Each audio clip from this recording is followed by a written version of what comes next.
अब हम बात करने वाले हैं डिस्प्लेसमेंट रिएक्शन की। देखो, डिस्प्लेसमेंट का मतलब होता है जैसे कि मैं हूं यहाँ पर, मैं पढ़ा रहा हूँ आपको, दूसरा कोई टीचर आए और मुझे रिप्लेस कर दे और यहाँ पर पढ़ाने लगे, तो इसको बोलते हैं डिस्प्लेसमेंट रिएक्शन। अब देखो, डिस्प्लेसमेंट रिएक्शन में हमें क्या मिलेगा? एक कंपाउंड मिलेगा, ठीक है। उस कंपाउंड में हमारे पास कोई एक एटम को, अगर कोई बाहर से कोई एटम आए या फिर कोई एलिमेंट आए, जो उस एलिमेंट को, जो कि कंपाउंड के फॉर्म में है ना, उस एलिमेंट को रिप्लेस कर दे। अब वो कब कर पाएगा? जब जो बाहर से आने वाला एलिमेंट है वो क्या हो? मोर रिएक्टिव हो। उस कंडीशन में ही उस सब्सटेंस के, उस कंपाउंड के एलिमेंट को वो रिप्लेस कर पाएगा। तो ये है हमारे पास डिस्प्लेसमेंट रिएक्शन। अब देख लेते हैं क्या होता है इसमें, थोड़ा और डिटेल से समझ लेते हैं। Displacement, the reaction in which more reactive element replace less reactive element। इसमें क्या होने वाला है? मोर रिएक्टिव एलिमेंट जो होगा ना, वो लेस रिएक्टिव एलिमेंट को रिप्लेस कर देगा फ्रॉम इट्स कंपाउंड, यानी कि उसके कंपाउंड से। जैसे हमारे पास है कोई भी कंपाउंड, जैसे कि एग्जांपल लेते हैं, सिंपल से सिंपल एग्जांपल, जैसे कि मान लो हमारे पास है यार फेरस सल्फेट FeSO4 है, ठीक है। अब मान लो फेरस सल्फेट के सॉल्यूशन में हम कोई ऐसी चीज डालें जो फेरस से भी ज्यादा रिएक्टिव है, वो डालेंगे तो फेरस को वो डिस्प्लेस कर देगा, यानी कि उसको उसकी जगह से हटा देगा और उस चीज का सल्फेट बन जाएगा, उस एलिमेंट का सल्फेट बन जाएगा। जैसे कि फेरस से ज्यादा रिएक्टिव की बात करें तो मैग्नीशियम, अगर मैग्नीशियम इसके अंदर डालते हैं फेरस सल्फेट के अंदर, तो हमारे पास क्या मिलेगा? मैग्नीशियम सल्फेट प्लस में फेरस जो हमारे पास एलिमेंट है वो साइड में हट जाएगा, ठीक है। तो यहाँ पर जो मैग्नीशियम था, जो कि मोर रिएक्टिव है, उसने डिस्प्लेस कर दिया, उसने हटा दिया फेरस को, क्योंकि फेरस क्या है? Less reactive as compared to magnesium, ठीक है। तो देखो एग्जांपल, इन सारे जो 3 एग्जांपल है उनको यहाँ पर हम परफॉर्म करने वाले हैं, ठीक है। फर्स्ट है Fe+CuSO4। यहाँ पर ये जो है ना, मेरे पास ये है CuSO4, इसके अंदर मैं फेरस डालने वाला हूँ। ये लोहे की कील है, उसको डालूंगा किस तरीके से? देखो यहाँ पर हमारे पास है जो फेरस है वो मोर रिएक्टिव है, ज्यादा रिएक्टिव है एज कंपेयर टू कॉपर के, तो आराम से इसको क्या कर देगा? कॉपर को डिस्प्लेस कर देगा, हटा देगा फेरस, ठीक है। हमें क्या देखने को मिलेगा? फेरस सल्फेट एंड कॉपर, ठीक है। तो ये इसके अंदर कील डालेंगे तब ये रिएक्शन हमें देखने को मिलेगी। अब नेक्स्ट हमारे पास ये, जिसकी अगर बात करें तो ये है AgNO3, यानी कि यहाँ पर आपको इस बीकर में जो दिखाई दे रहा है वो है AgNO3 का सॉल्यूशन, एक्वा सॉल्यूशन, यानी कि AgNO3 जो होता है ना, वो हमें कुछ इस तरीके का देखने को मिलता है। ये होता है AgNO3। अब ये तो होता है सॉलिड, इसको हम पानी में डाल देते हैं तो एक्वा सॉल्यूशन बनता है, ठीक है। तो ये मैंने पानी में डाल रखा है इसको। अब इसके अंदर मैं क्या डालूंगा? AgNO3 के अंदर कॉपर डालूंगा। ये कॉपर जो है इसको डालूंगा, और मुझे पता है यार कॉपर जो होता है ना वो ज्यादा रिएक्टिव होता है as compared to Ag, silver, चांदी के कंपैरिजन में कॉपर ज्यादा रिएक्टिव होता है। तो कॉपर क्या करेगा? इस Ag को हटा देगा इसकी जगह से, और क्या वो कर लेगा? नाइट्रेट के साथ जुड़ जाएगा, तो कॉपर नाइट्रेट, क्यूप्रिक नाइट्रेट, ठीक है। इसका फॉर्मूला ये होने वाला है, क्यूप्रिक नाइट्रेट और Ag, यानी कि सिल्वर हट जाएगी। हमें सॉल्यूशन में नीचे की तरफ सिल्वर देखने को मिलेगी, ठीक है। इस रिएक्शन को करेंगे अभी।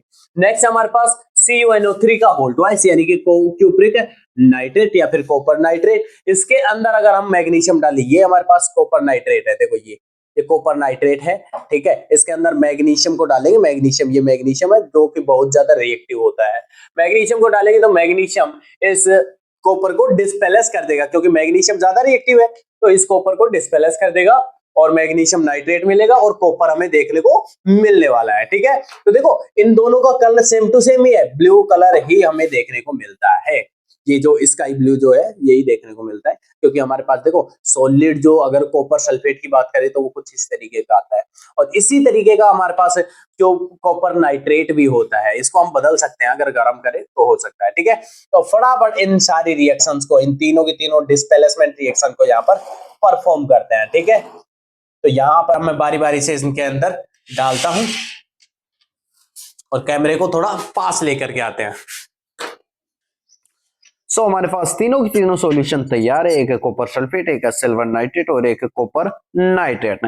फर्स्ट वाला जो कॉपर सल्फेट है उसमें हम लोहे की कील डाल देंगे। सेकंड वाला जो है उसमें कॉपर डालेंगे, और थर्ड वाला जो है उसमें मैग्नीशियम डालेंगे। सबसे तेज रिएक्शन कर रहा है मैग्नीशियम वाला, यानी कि जब मैग्नीशियम को डाल रहे हैं हम कॉपर नाइट्रेट के अंदर, तो हमें बहुत ही तेज रिएक्शन देखने को मिल रही है। अब ध्यान से देखना, ये जो फास्ट रिएक्शन वाला कंटेनर है इसका कलर धीरे धीरे चेंज होता जा रहा है। जैसे जैसे मैं मैग्नीशियम डाल रहा हूँ वैसे वैसे ये ब्लू से व्हाइट कलर में शिफ्ट हो रहा है, क्योंकि व्हाइट कलर का होता है हमारे पास मैग्नीशियम नाइट्रेट। सेकंड वाले कंटेनर में भी काफी फास्ट रिएक्शन हुई है। अब जो हमारे पास ये कॉपर नाइट्रेट वाला सॉल्यूशन था, इसके अंदर हमारे पास मैग्नीशियम नाइट्रेट बन चुका है। और ध्यान से देखना, ये है हमारे पास कॉपर, यानी कि जो सॉल्यूशन के अंदर कॉपर था वो अब नीचे बैठ चुका है और मैग्नीशियम खुल चुका है। ये हमारे पास कॉपर जो आपको दिखाई दे रहा है।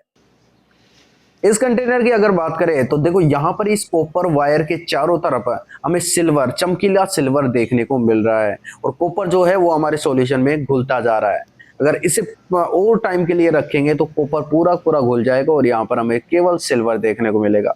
तो ये चारों तरफ आपको जो दिखाई दे रहा है इस कॉपर के चारों तरफ वो है सिल्वर। और इस बीकर के अंदर जो हमारे पास कॉपर सल्फेट था उसके अंदर जब हमने फेरस को डाला तो इतनी फास्ट रिएक्शन नहीं हुई, लेकिन जैसे हम मैग्नीशियम को डालते हैं तो बहुत ही तेज रिएक्ट करता है मैग्नीशियम। अब ये जो है हमारे पास, इसके अंदर क्या था, इसके अंदर था कॉपर सल्फेट और इसके अंदर मैंने डाला था फेरस को। अब हमें पता है यार, फेरस जो होता है बहुत ही कम रिएक्टिव होता है। मैंने मैग्नीशियम भी डाल करके दिखाया था, कितनी फटाफट रिएक्शन हो रही थी। यहाँ पर फेरस जो होता है वो कम रिएक्टिव होता है, मैग्नीशियम बहुत ज्यादा रिएक्टिव होता है, इसलिए वो तो फटाफट डिस्पेलेस कर देता है हमारे कॉपर को, लेकिन फेरस जो है वो टाइम लगाता है डिस्पेलेस करने में। तो इसको हम साइड में रख देते हैं, देखते हैं कि कब तक ये डिस्पेलेस करता है। अभी तो ब्लू कलर है, बाद में डिस्पेलेस करने के बाद फेरस सल्फेट जो बनेगा उसकी वजह से इसका कलर हमारे पास ग्रीन कलर ऑब्टेन होने वाला है। ठीक है, तो नेक्स्ट इतने हम पढ़ लेते हैं डबल डिस्प्लेसमेंट रिएक्शन, उसके एक्सपेरिमेंट कर लेते हैं। तो डबल डिस्प्लेसमेंट रिएक्शन क्या होती है? अभी तो हमने क्या किया था, हमने एक सोल्ट लिया था या फिर एक कंपाउंड लिया था, उसमें से जो एलिमेंट है उसको डिस्प्लेस करवा रहे थे एक मोर रिएक्टिव एलिमेंट से। अब हम क्या करने वाले हैं, दो कंपाउंड लेंगे और उन दोनों कंपाउंड की रिएक्शन करवाएंगे, जिसमें से वो दोनों कंपाउंड आपस में एक्सचेंज कर लेंगे खुद के आयंस को। ठीक है, तो ध्यान से देखना इसे। The reaction in which ion exchange takes place between reactant, reactant यानी कि दो चीजों को हम मिला रहे हैं ना, उन्हें क्या बोलते हैं, रिएक्टेंट। उनके बीच में आयंस का एक्सचेंज होता है तो उसे क्या बोलते हैं, is known as double displacement reaction. उसे क्या बोलते हैं, डबल डिस्प्लेसमेंट रिएक्शन। ठीक है, नेक्स्ट अगर इसके एग्जांपल्स की बात करूं तो यहां पर हमारे पास तीन तीन एग्जांपल है और तीन एग्जांपल के केमिकल्स भी हमारे पास यहां पर है। देखो यहां पर ये तो है PbNO3। ठीक है, PbNO3 कौन सा है, ये सेकंड वाला PbNO3। इसके अंदर हम क्या डालने वाले हैं, पोटेशियम आयोडाइड। ठीक है, इसके तो दो केमिकल हो गए। First reaction sodium sulphate and barium chloride, इसका कहां पर है, ये हमारे पास सोडियम सल्फेट हो गया, इसको यहां पर रखते हैं, ये सोडियम सल्फेट वाला हो गया। और इसके अंदर क्या डालने वाले हैं, बेरियम, क्या डालने वाले हैं, बेरियम क्लोराइड। ठीक है, तो बेरियम क्लोराइड वाला हमारे पास ये हो गया, यहां पर ये बेरियम क्लोराइड हो गया। ठीक है, इसको डालेंगे, इसको इसके अंदर डालने वाले हैं। ठीक है, नेक्स्ट हमारे पास क्या है, नेक्स्ट हमारे पास ये दोनों को दोनों, एक है ये तो है हमारे पास AgNO3 सिल्वर नाइट्रेट। ठीक है, और ये हमारे पास सोल्ट नमक। ठीक है, देखो यहां पर AgNO3 एंड NaCl नमक सोल्ट, जब इन दोनों को रिएक्शन करवाएंगे ना तो AgCl बनता है। अब ये जो AgCl बनता है ना, ये हमारे इसके अंदर जो सॉल्यूशन होगा, जैसे इसको मैं इसके अंदर डालूंगा तो जो मिक्सर बनेगा उसके अंदर घुलेगा नहीं, AgCl जो है वो घुलेगा नहीं। और इसी रिएक्शन से मैंने AgCl सिल्वर क्लोराइड बनाया था। ठीक है, जो मैंने अभी दिखाया था ना आपको फोटोलाइटिक डिकम्पोजिशन में, वो मैंने इसी रिएक्शन के थ्रू बनाया था। तो जो AgCl है ना वो इसके अंदर घुलेगा नहीं। ठीक है, और जब दो चीजें जो बनती हैं उनमें से एक ऐसी चीज बन जाए जो घुले ही ना, सॉल्यूशन के अंदर घुले ही ना, तो उसे हम बोलते हैं प्रेसिपिटेशन रिएक्शन। ठीक है, डबल डिस्प्लेसमेंट तो है ही है, लेकिन उसके अंदर भी प्रेसिपिटेशन हम तब कहेंगे जब एक चीज ऐसी बन जाए जो उस सॉल्यूशन के अंदर घुले ही ना, उसे क्या बोलने वाले, प्रेसिपिटेशन रिएक्शन। ठीक है, तो प्रेसिपिटेशन हमारी डबल डिस्प्लेसमेंट रिएक्शन ही होती है। लेकिन हमारे पास अगर कोई ऐसा सोल्ट बन जाए, ऐसी चीज बन जाए जो डिजोल्व नहीं होती है, देन उसे क्या बोलते हैं, फिर प्रेसिपिटेशन रिएक्शन। ठीक है, तो ये एग्जाम्पल है। अब कोई सा बन सकता है, यहां पर भी बन सकता है, यहां पर ये जो बनता है ना बेरियम सल्फेट, ये भी डिजोल्व नहीं होता है हमारे सॉल्यूशन के अंदर, तो ये भी रिएक्शन हमारे पास प्रेसिपिटेशन रिएक्शन है। ठीक है, और इसमें जो ये यहाँ पर हमारे पास है lead nitrate, lead oxide, sorry lead iodide बनता है, ये हमारे पास येलो कलर का देखने को मिलता है। अब देखो ये दोनों दोनों जो है ये हमारे पास लगभग कलरलेस है। ठीक है, व्हाइट कलर के हैं। अब इन दोनों को मिलाएंगे तो हमारे पास लेड आयोडाइड बनेगा और इसकी वजह से हमें येलो कलर देखने को मिलेगा। ठीक है, तो ये इन दोनों को मिलाएंगे तो तीनों रिएक्शन हो गई। फर्स्ट ये इसकी, सेकंड ये इसकी, और थर्ड जो मेरे पास है वो इस रिएक्शन की। ठीक है, तो फटाफट अब इन रिएक्शंस को करवाते हैं। ठीक है, तो हमारे पास NaCl बनेगा और बेरियम सल्फेट बनेगा, और बेरियम सल्फेट जो होता है वो डिजोल्व नहीं हो पाता है, तो आपको एक व्हाइट कलर का सब्सटेंस देखने को मिलेगा। जो ध्यान से देखना, ये यहाँ पर जो बना है ये व्हाइट कलर का सब्सटेंस है, ये हमारे पास बेरियम सल्फेट, और इसके अंदर एक और जो चीज है वो है NaCl, जो कि पानी के अंदर घुल जाता है, बेरियम सल्फेट नहीं घुल पाता है। ये जो देखने को मिल रहा है ये है हमारे पास लेड नाइट्रेट, और ये हमारे पास पोटेशियम आयोडाइड। इन दोनों को जब मिलाते हैं तो हमें एक ब्यूटीफुल रिएक्शन देखने को मिलती है, जिसमें ये येलो कलर का इनसोल्यूबल सब्सटेंस बन रहा है, जो कि हमारे इस सॉल्यूशन में घुल नहीं रहा है। वो है लेड आयोडाइड, यानी कि PbI2 बन रहा है। ठीक है, जो कि घुल नहीं रहा है, बिल्कुल भी नहीं घुल रहा है। ये हमारे पास एक बेस्ट एग्जांपल है प्रेसिपिटेशन रिएक्शन का। हालांकि तीनों एग्जांपल प्रेसिपिटेशन रिएक्शन के ही है, लेकिन इसमें तो हमारे पास दो चीजें ऐसी थी जो कि कलरलेस थी, दोनों को घोलते ही एक अलग कलर निकल करके आता है। अब नेक्स्ट एक्सपेरिमेंट है हमारे पास AgCl बनाने का। अब हम AgCl बनाएंगे, सिल्वर क्लोराइड बनाएंगे NaCl और AgNO3 की हेल्प से। ध्यान से देखना, इसके अंदर हमारे पास एक व्हाइट कलर का, प्योर व्हाइट कलर का सब्सटेंस बनेगा, जो कि AgCl होता है, जो कि हमारे पास इस सॉल्यूशन के अंदर बिल्कुल भी नहीं घुलता है। एक अलग ही हमें नीचे बैठा हुआ एक प्रेसिपिटेट दिखाई देगा। ये हमारी फर्स्ट रिएक्शन का प्रेसिपिटेट है, ये हमारी सेकंड रिएक्शन का यहाँ पर जो प्रेसिपिटेट है, प्रोडक्ट बने जिसमें हैं हमारे फर्स्ट पास रिएक्शन लेड का आयोडाइड प्रोडक्ट है, ये रहा, और ये सेकंड थर्ड रिएक्शन रिएक्शन के का जो प्रोडक्ट है प्रेसिपिटेट वो है, जो ये कि रहे यहाँ पर, AgCl और है। थर्ड रिएक्शन का जो प्रोडक्ट है वो ये रहा यहाँ पर। ठीक है, तीनों में हमारे पास प्रेसिपिटेट मिला है, ऊपर हमें पानी देखने को मिला है और एक सोल्ट। कौन सा? देखो, फर्स्ट रिएक्शन में हमारे पास NaCl जो है वो इसके अंदर ऊपर घुला हुआ है, नीचे क्या है? Barium sulphate. इसकी बात करूं तो ऊपर जो है ना पानी के अंदर, वो है हमारे पास पोटेशियम नाइट्रेट, और जो नीचे हमारे पास येलो कलर का दिखाई दे रहा है ये हमारे पास लेड आयोडाइड है। ठीक है,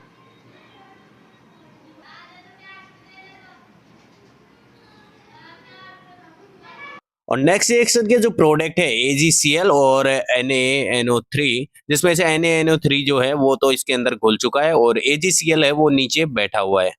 अब हम बात करने वाले हैं ऑक्सीडेशन रिएक्शन की। देखो, ऑक्सीडेशन रिएक्शन सिंपल है। अगर मान लो कोई भी रिएक्शन में ऑक्सीजन जो है ऐड हो रही है, उसे क्या बोलने वाले हैं? Oxidation reaction. या फिर किसी भी सब्सटेंस से ऑक्सीजन जो है वो बाहर निकल रही है, तो उसे भी क्या बोलने वाले हैं हम?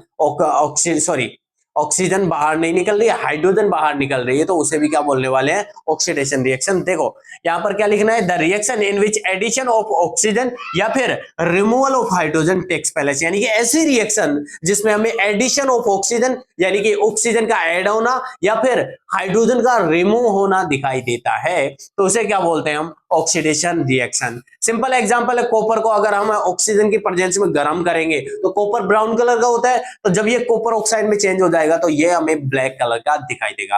अब देखो यार, कॉपर को तो आप भी कर सकते हो, गर्म कर सकते हो। हमारे पास है मैग्नीशियम, और हमें पता है यार, हमने पहले ही पढ़ चुके हैं हम कि जब भी हम मैग्नीशियम को जलाते हैं ऑक्सीजन की प्रेजेंस में, तो हमारे पास क्या बनता है? Magnesium oxide. तो इसको जलाने वाले हैं, इससे बनाएंगे हम मैग्नीशियम ऑक्साइड, और उस मैग्नीशियम ऑक्साइड को फिर हम यहाँ पर यूज करेंगे रेडॉक्स रिएक्शन में। ठीक है, तो फटाफट अब इसे जलाते हैं।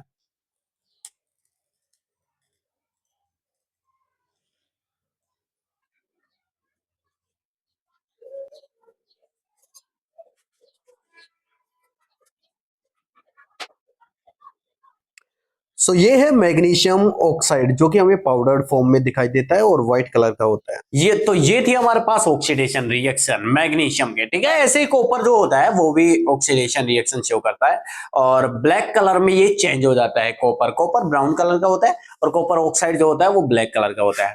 और मैग्नीशियम की बात करें तो मैग्नीशियम चमकीले सिल्वर कलर का होता है, और मैग्नीशियम ऑक्साइड हमारे पास व्हाइट कलर का पाउडर होता है, जो मैंने आपको दिखाया ना, ये मैग्नीशियम ऑक्साइड है और ये पाउडर्ड फॉर्म में है। अभी इसके रिएक्शन करवाएंगे अपन, ठीक है ना। नेक्स्ट है हमारे पास रेडॉक्स रिएक्शन। इसका देखो ऑक्सीडेशन का जस्ट उल्टा होता है रेडॉक्स रिएक्शन। ऑक्सीडेशन में हमने पढ़ा था एडिशन ऑफ ऑक्सीजन या फिर रिमूवल ऑफ हाइड्रोजन को क्या बोलते हैं? ऑक्सीडेशन। अब यहां पर क्या बोलेंगे? बोलेंगे रिमूवल ऑफ ऑक्सीजन और एडिशन ऑफ हाइड्रोजन, उसी को क्या बोलेंगे redox reaction. The reaction in which addition of hydrogen और removal of oxygen takes place in the reaction it is known as redox reaction. Reaction के अंदर अगर हमारे पास एडिशन ऑफ हाइड्रोजन या फिर रिमूवल ऑफ ऑक्सीजन देखने को मिलता है देन उस रिएक्शन को हम बोलने वाले हैं रेडॉक्स रिएक्शन। ठीक है, तो एग्जांपल हमारे पास है CuO यानी कि क्यूप्रिक ऑक्साइड। इसकी रिएक्शन अगर हाइड्रोजन के साथ कराएं, हमें पता है यार ये हाइड्रोजन जो है इस ऑक्सीजन को लेकर के क्या बना देगा H2O। अब देखो कॉपर ऑक्साइड जो है इससे ऑक्सीजन क्या हो गया बाहर निकल गया, तो इसका क्या हो गया रिडक्शन हो गया, कॉपर ऑक्साइड का क्या हो गया रिडक्शन हो गया। ठीक है, तो ये था हमारे पास रेडॉक्स रिएक्शन। नेक्स्ट हमारे पास ये था हमारे पास रिडक्शन रिएक्शन। नेक्स्ट हमारे पास रेडॉक्स रिएक्शन। ठीक है, अब रेडॉक्स रिएक्शन क्या होती है, मान लो कोई भी रिएक्शन जिसमें रिडक्शन और ऑक्सीडेशन एक साथ चलता है तो उसे क्या बोलेंगे रेडॉक्स रिएक्शन। अब ये कैसे हुआ, ऑक्सीडेशन और रिडक्शन दोनों एक साथ कैसे हो सकते हैं। मान लो हमारे पास दो रिएक्टेंट है, दोनों को मैंने मिक्स किया, एक का हो जाए ऑक्सीडेशन और दूसरे का हो जाए रिडक्शन, यानी कि एक से हमारे पास जिसका ऑक्सीडेशन हो रहा है उस पर मान लो ऑक्सीजन ऐड हो जाए, ठीक है, और जिसका हमारे पास रिडक्शन हो रहा है उससे हमारे पास हाइड्रोजन है वहां पर हाइड्रोजन ऐड हो जाए। एग्जाम्पल के थ्रू समझते हैं, मान लो ये हमारे पास एग्जाम्पल है मैग्नीशियम ऑक्साइड, ये मैग्नीशियम ऑक्साइड है। ठीक है, इसकी रिएक्शन करवा रहा हूं मैं HCl यानी कि हाइड्रोक्लोरिक एसिड के साथ। हाइड्रोक्लोरिक एसिड हमारे पास यहाँ पर है, इसके रिएक्शन हम इसके साथ करवाएंगे तो हमारे पास मैग्नीशियम क्लोराइड और हमारे पास H2O देखने को मिलेगा। तो ध्यान से देखना, मैग्नीशियम ऑक्साइड, इस मैग्नीशियम ऑक्साइड से ऑक्सीजन रिमूव हो गया, प्रोडक्ट में मैग्नीशियम क्लोराइड बन गया। अब मैग्नीशियम क्लोराइड में क्या नहीं है, ऑक्सीजन नहीं है, इसमें है मैग्नीशियम ऑक्साइड है ना, इसमें ऑक्सीजन है, इसमें ऑक्सीजन नहीं है, तो ऑक्सीजन का तो यहां पर रिमूवल हो रहा है, तो इसे क्या बोलेंगे रिडक्शन। नेक्स्ट हमारे पास नेक्स्ट है HCl के पास जो Cl है उससे हाइड्रोजन अलग हो रहा है, हाइड्रोजन क्या हो रहा है अलग हो रहा है, या फिर ऐसे कहें हाइड्रोजन जो है इससे क्लोरीन जुड़ा हुआ है और प्रोडक्ट में हमारे पास हाइड्रोजन के साथ क्या जुड़ा हुआ है ऑक्सीजन, तो यहां पर हाइड्रोजन के क्या हो चुका है ऑक्सीडेशन। ठीक है, तो ये होता है हमारे पास रेडॉक्स रिएक्शन। ये हमारे पास डाइल्यूट HCl यानी कि हाइड्रोक्लोरिक एसिड, और जैसे इसके अंदर हम मैग्नीशियम ऑक्साइड को डालेंगे तो हमारे पास एक एक्सोथर्मिक रिएक्शन देखने को मिलेगी जिसमें वाटर और हमारे पास मैग्नीशियम क्लोराइड बनने वाला है।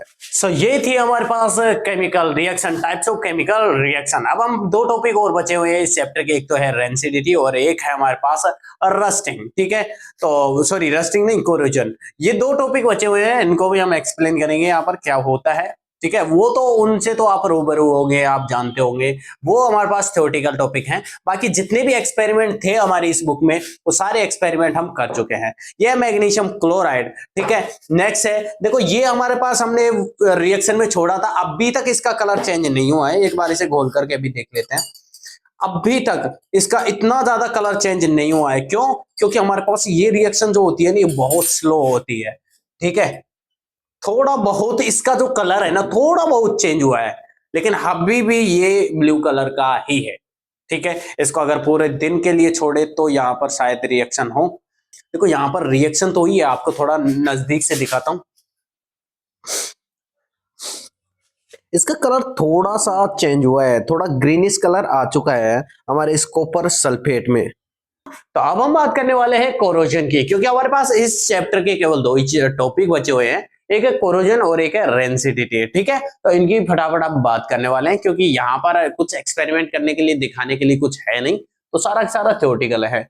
आपने देखा होगा कोरोजन के बारे में, तो आप जानते भी होंगे, फिर भी हम बता देते हैं कि कोरोजन होता क्या है। देखो कोरोजन क्या होता है, कोरोजन एक ऐसी प्रोसेस है जिसमें हम किसी भी मेटल को, चाहे वो आयरन हो, चाहे वो सिल्वर हो, चाहे वो हमारे पास कोई सी भी एल्यूमिनियम हो, चाहे कोई सी भी मेटल हो, जब उसको हम खुले में छोड़ देते हैं, हमारे जो एटमोस्फेयर के डायरेक्ट कॉन्टेक्ट में छोड़ देते हैं, कमरे से बाहर रख देते हैं, तो उस कंडीशन में क्या होती है कि उस पर जंग लग जाती है एक तरीके से। ठीक है, यानी कि उसका क्या बन जाता है, कंपाउंड बन जाता है, क्योंकि हमारे एटमॉस्फेयर में बहुत सारी गैसेज हैं, कार्बन डाइऑक्साइड भी है, सल्फर भी है। ठीक है, सल्फर डाइऑक्साइड के फॉर्म में। ठीक है, तो और जैसे कि मॉइस्चर भी है, H2O मॉइस्चर भी है, ऑक्सीजन भी है, बहुत सारी गैसेज हैं। ठीक है, तो इन गैसेज की रिएक्शन हो जाती है हमारी मेटल के साथ। अब मेटल के साथ रिएक्ट कर लेंगे ये गैसेस, तो मेटल का क्या बन जाएगा, कंपाउंड बन जाएगा, स्टेबल कंपाउंड बन जाएगा। तो स्टेबल कंपाउंड बनने के बाद जो मेटल होगी ना, अब देखो मेटल का स्टेबल कंपाउंड बन चुका है, तो उस स्टेबल कंपाउंड को हम क्या बोलेंगे, कोरोड। क्या बोलने वाले हैं, कोरोड, कि मेटल जो है वो कोरोड हो चुकी है, यानी कि उस पर जंग लग चुकी है, और इस ओवरऑल प्रोसेस को क्या बोलते हैं, कोरोजन बोलते हैं। हमने देखा होगा जो कबाड़े की दुकान होती है ना, उस पर हमारे पास बहुत सारा लोहे का सामान भी होता है और किसी मेटल का सामान भी होता है, जैसे एल्यूमिनियम वगैरह का भी सामान पड़ा हुआ रहता है। वहां पर भी हम देखते हैं कि हमारे जो लोहे की जो भी चीजें होती हैं उन पर जंग लग चुकी होती है। तो वो जंग क्यों लगी, क्योंकि वो उनको मैंने किस पे छोड़ दिया था, खुले एयर यानी कि खुला एनवायरनमेंट दे दिया था, खुले एनवायरनमेंट में छोड़ दिया था। वहां पर हमारे पास बहुत सारी गैसेस थी जिसने उस पर अटैक कर दिया, रिएक्ट कर लिया, जिससे हमारे पास जो फेरस है उसका कंपाउंड बन गया है। वो कंपाउंड हमारे पास कुछ भी हो सकता है, वो सल्फाइड भी हो सकता है, वो ऑक्साइड भी हो सकता है, वो हाइड्रोक्साइड भी हो सकता है, वो क्लोराइड भी हो सकता है, वो सल्फेट भी हो सकता है, कोई सा भी कंपाउंड हो सकता है मेटल का, लेकिन वो कंपाउंड स्टेबल होगा एज कंपेयर टू मेटल। ठीक है, तो अब देख लेते हैं इसमें लिखना क्या है। It is the process in which a metal are converted into its stable compound, यानी कि इस प्रोसेस में हमारे जो मेटल है वो खुद के स्टेबल कंपाउंड्स में चेंज हो जाती हैं। Stable compounds like oxidation, sulphide, carbonate, hydroxide, etc. Carbonate भी हो सकता है, सल्फाइड भी हो सकता है, हाइड्रोक्साइड भी हो सकता है, ऑक्साइड भी हो सकता है, कुछ भी हो सकता है उस मेटल का। ठीक है, etc. When metal comes in contact with moisture and acids, यानी कि जब भी हमारी मेटल जो है वो एसिड या फिर मॉइस्चर के कांटेक्ट में आती है, डायरेक्ट कांटेक्ट में आती है, और ये कब आएगी, जब हम खुले में छोड़ देंगे उसे, हमारे एटमॉस्फेयर के डायरेक्ट कांटेक्ट में उसे छोड़ देंगे, तब हमारी जो मेटल है वो खुद के स्टेबल कंपाउंड में चेंज हो जाती है। ठीक है, etc. Then metals is said to be corrode. Metals को हम क्या बोलेंगे, जब जो मेटल चेंज हो चुकी है उस मेटल को अब क्या बोलेंगे, अब वो मेटल तो रही नहीं, उसका ऑक्साइड बन गया है, सल्फाइड बन गया है, जो भी बना है, ठीक है, उस चीज को हम क्या बोलने वाले हैं, कोरोड बोलने वाले हैं, यानी कि अब हमारा जो मेटल है उस पर जंग लग चुकी है। And this process is called corrosion, और इस पूरी की पूरी प्रोसेस को हम क्या बोलते हैं, कोरोजन बोलते हैं। Example, the black coating of silver. अब सिल्वर पर ब्लैक कलर की जो कोटिंग है ना, वो क्यों आ जाती है, जब भी हम सिल्वर को हमारे एटमॉस्फेयर के डायरेक्ट कांटेक्ट में छोड़ देते हैं, या फिर कुछ टाइम के बाद, बहुत ज्यादा टाइम, क्योंकि देखो यार यहां पर अगर घर में भी रखा हुआ है तो भी हमारे एटमॉस्फेयर के कांटेक्ट में तो है ही, ठीक है, तो गैसेस तो रिएक्ट करेंगे लेकिन स्लो करेंगे। तो जो ब्लैक कलर है ना सिल्वर पर, वो किसकी वजह से आया है, वो आया है Ag2S, यानी कि सिल्वर सल्फाइड की वजह से आया है। और green colour of copper, copper पर जो ग्रीन कलर आ जाता है, ग्रीन कलर की कोटिंग हो जाती है उस पर, वो किसकी वजह से आता है, इस पर वो आता है हमारे पास कॉपर कार्बोनेट की वजह से या फिर कॉपर हाइड्रोक्साइड की वजह से। ये दो कंपाउंड हमारे पास मिक्सर, इनका जो मिक्सर है ना वो बन जाता है, उसके उस कॉपर के चारों तरफ बन जाता है। इन दो कंपाउंड की वजह से इस पर कॉपर पर ग्रीन कोटिंग हमें देखने को मिलती है। अब हमारी मेटल को यार बचा कैसे सकते हैं, इस कोरोजन से कैसे बचा सकते हैं हमारी मेटल को, ये हमारे थर्ड चैप्टर जो आएगा ना, मेटल एंड नॉन मेटल, उसमें हम डिटेल से बात करने वाले हैं। अभी हमारे फर्स्ट चैप्टर में केवल इतना ही है, ठीक है। नेक्स्ट है रेंसिडिटी। रेंसिडिटी क्या होता है इसे पहले समझ लेते हैं। देखो हमारे पास जब भी हम चिप्स कुरकुरे जो भी खाते हैं, तो वो उसका जो पैकेट है ना वो फूला हुआ रहता है। अब फूला हुआ क्यों रहता है, क्योंकि उसके अंदर देखो एक तो चिप्स है, अगर चिप्स का पैकेट है, कुरकुरे का है तो कुरकुरे है, ठीक है, तो उस चिप्स या कुरकुरे के पैकेट में कुरकुरे या चिप्स के अलावा गैस भी भरी हुई रहती है। वो जो गैस होती है ना, वो हमारी वो जो गैस है वो चिप्स और कुरकुरे को क्या करती है, प्रोटेक्ट करके रखती है, उसको बचाती है। उसकी जो गंदी स्मेल है ना, कभी कभी क्या होता है कि हमारे पास जो चिप्स या कुरकुरे का अगर हम खुला छोड़ देते हैं तो कुछ टाइम के बाद हमारे उस चिप्स कुरकुरे के अंदर बहुत ही गंदी स्मेल आने लगती है, उनको हम अनप्लेजेंट स्मेल बोलते हैं। तो क्या करते हैं, जो हमारे पास मैन्युफैक्चरर होते हैं, चिप्स बनाने वाली फैक्ट्री में जो मैन्युफैक्चरर होते हैं, वो क्या करते हैं, उस चिप्स के अंदर ऑक्सीजन को तो निकाल देते हैं और नाइट्रोजन जैसी गैसें जो कि उसके साथ रिएक्ट नहीं कर पाती है, हमारे जो चिप्स कुरकुरे होते हैं उनके साथ रिएक्ट नहीं कर पाती है, ऐसे गैस को डाल देते हैं, जिससे हमारे पास क्या होता है, वो प्रोटेक्टेड रहते हैं चिप्स और कुरकुरा, ठीक है। तो अगर चिप्स कुरकुरा या फिर कोई भी ऐसा फूड आइटम जिसके अंदर, याद रखना, जिसके अंदर फैट हो या फिर ऑयल हो, फैट या फिर ऑयल, दो चीजें हैं, फैट या ऑयल से बना हुआ कोई भी चीज, कोई भी फूड आइटम, उसको अगर हम खुला छोड़ देते हैं, खुला रख देते हैं, तो कुछ टाइम बाद क्या हो जाता है, उसके अंदर बहुत ही अलग सी, बहुत ही खराब सी स्मेल आने लगती है, अनप्लेजेंट स्मेल आने लगती है, और इस प्रोसेस को क्या बोलते हैं, रेंसिडिटी। आप देख लेते हैं इसके अंदर लिखना क्या है, the food item which contain fat और oil then after some time, यानी कि फूड आइटम जिसके अंदर फैट या फिर ऑयल होता है, तो उसके अंदर क्या होता है, after some time fat and oils get oxidise, fat और ऑयल जो होते हैं ना उसके अंदर, फूड आइटम के अंदर, वो ऑक्सीडाइज हो जाता है। ऑक्सीडाइज कब होगा, जब ऑक्सीजन की प्रेजेंस होगी, यानी कि खुला छोड़ देंगे तो हमारे पास वो फूड आइटम जिसके अंदर फैट और ऑयल है वो ऑक्सीडाइज हो जाएगा। विच प्रेजेंट इन फूड, यानी कि फूड के अंदर जो ऑयल और हमारे पास फैट है वो ऑक्सीडाइज हो जाएगा ऑक्सीजन की प्रेजेंस में, resulting the food item show unpleasant smell. तो हमारे पास जो फूड आइटम है वो क्या शो करने वाला है, वो शो करने वाला है एक अनप्लेजेंट स्मेल, एक गंदी सी स्मेल शो करने वाला है, ठीक है। और इस प्रोसेस को क्या बोलते हैं, rancidity, it is known as rancidity, इसी को क्या बोलते हैं, रेंसिडिटी बोलते हैं। And the food item is said to be rancid, rancid का मतलब होता है बासी खाना, इसको आप ट्रांसलेट करोगे तो आपको ये पता चलेगा कि रेंसिड का मतलब होता है बासी खाना। जैसे कि हमने रात को खाना बनाया, उसको सुबह खा रहे हैं, तो हम क्या बोलते हैं, वो कि वो जो खाना है वो क्या है, बासी है, बासी खाना है, ठीक है। तो बासी खाना तो क्या हो गया, रेंसिड हो गया, और बासी जो है वो क्या हो गया, रेंसिडिटी। बासी कोई भी चीज बासी, ठीक है, उसे क्या बोलेंगे, रेंसिडिटी। यानी कि हमारे पास कोई भी फूड आइटम लंबे टाइम तक अगर रह जाता है, खुला छोड़ देते हैं, तो और उसके अंदर एक खराब सी स्मेल आने लगती है। हमने देखा यार कि कभी कभी क्या होता है कि सुबह का बना हुआ खाना अगर शाम को टेस्ट करते हैं या स्मेल करते हैं, तो उसके अंदर जो स्मेल आती है ना वो अलग ही होती है, बहुत ही खराब स्मेल हो जाती है। तो हम कहते हैं कि हमारा जो खाना है वो खराब हो चुका है, तो यानी कि उसमें क्या हो चुका है, वो रेंसिड हो चुका है, यानी कि बासी खाना है, ठीक है। और उस प्रोसेस को क्या बोलते हैं, रेंसिडिटी बोलते हैं, ठीक है। कि खाना जो है, खाने में क्या होता है, ऑयल और हमारे पास फैट ही होता है, ठीक है। तो वो जो है वो हमारे एटमॉस्फेयर के डायरेक्ट कांटेक्ट में रहते हैं, जिसकी वजह से क्या हो जाता है, वो ऑक्सीडाइज हो जाता है, उसका फैट और ऑयल जो होता है वो ऑक्सीडाइज हो जाता है, और उसके अंदर बहुत ही खराब स्मेल आने लगती है, ठीक है। अब इसको कैसे रोक सकते हैं हम, हमारे खाने को, देखो खाना तो ठीक है हमने सुबह बनाया खा लिया, लेकिन हमारे पास जो बड़ी बड़ी फैक्ट्रियां हैं जो फूड आइटम्स बेचती हैं जिसके अंदर फैट और ऑयल होता है, वो यार सोच के देखो, एक कंपनी ने कोई भी प्रोडक्ट बनाया जिसके अंदर फैट है, वो मेरे तक कब तक पहुंचेगा, एक दिन में पहुंचेगा नहीं, कम से कम 10-15-20 दिन तो लगेंगे। अब 10-15-20 दिन कम से कम बता रहा हूं मैं, ठीक है। तो 10-15-20 दिन लगेंगे, तो अब उस फूड आइटम को बचाना भी है, प्रिवेंट भी करना है।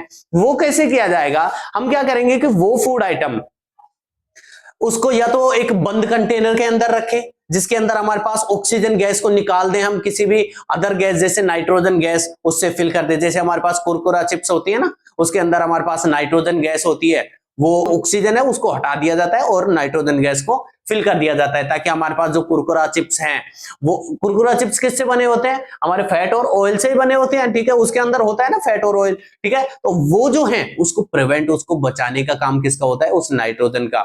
नाइट्रोजन उसको प्रोटेक्टेड रखता है, अगर ऑक्सीजन भर के रखेंगे उसमें, तो वो जो फैट और ऑयल है उसके अंदर, हमारे कुरकुरा चिप्स के अंदर, वो ऑक्सीडाइज हो जाएगा, और जिससे हमें उन कुरकुरा और चिप्स के अंदर एक खराब सी स्मेल आने लगेगी, ठीक है। तो चिप्स और कुरकुरे जो कंपनी है वो क्या कर देते हैं, उस ऑयल को, ऑयली जो भी सब्सटेंस है उसके अंदर नाइट्रोजन गैस से फिल कर देते हैं, अगर हमारे पास कोई पैकेजिंग है, पैकेट जो बनाते हैं, ठीक है, या फिर हम कंटेनर के अंदर पैक करते हैं, तो नाइट्रोजन गैस वहां पर फिल करते हैं, ऑक्सीजन को हटा देते हैं, ठीक है। तो कैसे प्रिवेंट, और वो जो नाइट्रोजन है ना वो हमारे पास एंटीऑक्सीडेंट का काम करता है। देखो ऑक्सीडेशन को रोकने का काम किसका होगा, एंटीऑक्सीडेंट। एसिड के डायरेक्ट अपोजिट क्या होते हैं, एंटासिड। एंटासिड हमने पढ़ा है ना, एंटासिड क्या होता है, 7th क्लास में पढ़ के आए होंगे, ठीक है। तो एंटासिड मतलब एसिड के डायरेक्ट अपोजिट जो काम करता है वो एंटासिड होता है। एंट मतलब डायरेक्ट अपोजिट, ठीक है, एंटी बोलते हैं ना अपन, हाँ। तो एंटीऑक्सीडेंट ऐसे सब्सटेंस होंगे जो कि हमारे ऑक्सीडेशन से बचाएंगे, किसी भी चीज को ऑक्सीडाइज होने से बचाएंगे, उन्हें क्या बोलेंगे, सॉरी एंटीऑक्सीडेंट, उसे क्या बोलेंगे, एंटीऑक्सीडेंट। ठीक है, तो कैसे प्रिवेंट कर सकते हैं, for prevention from oxidation in food item and ant acids are added. Food item में क्या ऐड करेंगे हम, एंट एसिड करेंगे, क्यों, क्योंकि हमें प्रिवेंट करना है ऑक्सीडेशन से, किसको, फूड आइटम को। Are added which prevent from oxidation, जो हमारे फूड आइटम है उसका ऑक्सीडेशन होने से बचाता है। Next, chips manufacturer usually flush. Chips manufacturer क्या करता है, फ्लश कर देता है बैग्स ऑफ चिप्स। चिप्स के जो बैग हैं उसको फ्लश कर देता है, उसको उसके अंदर जो गैस है ना उसको निकाल देता है, और उसको किससे रिप्लेस कर देता है, उसको रिप्लेस कर देता है नाइट्रोजन जैसी गैसेज से। Chips with gas such as nitrogen, nitrogen से वो फ्लैश कर देता है to prevent the chips from getting oxidise. हमारे चिप्स को ऑक्सीडाइज होने से बचाने के लिए वो क्या कर देता है, उस चिप्स का जो पैकेट है उसके अंदर जो ऑक्सीजन गैस है उसको हटा देता है और नाइट्रोजन गैस को उसके अंदर फिल कर देता है। तो ये था हमारा चैप्टर, ये थे हमारे टॉपिक। आई होप आपको अच्छे से क्लियर हुआ होगा। हमारे ये पूरा चैप्टर काफी आसान था, हमने एक्सपेरिमेंट के थ्रू समझा। अब नेक्स्ट चैप्टर की हम तैयारी करेंगे, नेक्स्ट चैप्टर को भी हम प्रैक्टिकली समझने वाले हैं। Thank you.